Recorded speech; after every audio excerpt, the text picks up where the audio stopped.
இப்போ அரிசி மாவு வச்சு ஒரு சூப்பரான ஃபேஸ் பேக் எப்படி ரெடி பண்ணுறது பார்க்கலாமா?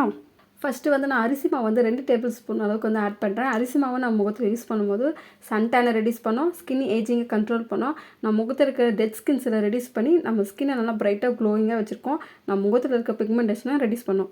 நெக்ஸ்ட் வந்து நான் லெமன் ஜூஸ் ஆட் பண்ணுறேன். உங்கள் ஸ்கின்னுக்கு வந்து லெமன் ஜூஸ் செட் ஆகாதுன்னா நீங்கள் அதுக்கு பதிலாக டொமேட்டோ ஜூஸ் கூட ஆட் பண்ணிக்கலாம். லெமன் ஜூஸ் வந்து நம்ம ஃபேஸ்க்கு யூஸ் பண்ணும்போது நம்ம ஃபேஸில் இருக்க பிம்பிள்ஸ் டார்க் ஸ்பாட்ஸை ரெடியூஸ் பண்ணோம், நம்ம முகத்தில் இருக்க blackheads whiteheads remove பண்ணுறதுக்கு ரொம்பவே ஹெல்ப்ஃபுல்லாக இருக்கும். நெக்ஸ்ட்டு பார்த்தீங்கன்னா நான் பொட்டேட்டோ ஜூஸ் வந்து ஆட் பண்ணுறேன். இது வந்து நம்ம ஸ்கின்னை வந்து நல்லா கிளியராக வச்சுருக்கோம், சன்டேனை ரெடியூஸ் பண்ணோம், நம்ம ஸ்கின்னை க்ளோயிங்காக வச்சுக்கிறதுக்கும் நம்ம ஸ்கின் நல்லா ஈவன் ஸ்கின் டோனாக இருக்கிறதுக்கு ரொம்பவே ஹெல்ப்ஃபுல்லாக இருக்கும். இப்போ இந்த 3 இன்க்ரீடியன்ஸும் நல்லா மிக்ஸ் பண்ணிவிட்டு இது வந்து உங்கள் ஃபேஸ் அண்ட் நெக் ஃபுல்லாக அப்ளை பண்ணிவிட்டு ஒரு 20 மினிட்ஸ் அப்படியே விட்டுருங்க. 20 மினிட்ஸ் கழிச்சு ஃபேஸை வாஷ் பண்ணினா போதும், உங்கள் ஃபேஸ் இன்ஸ்டண்ட்டாக பிரைட்டாக இருக்கும்.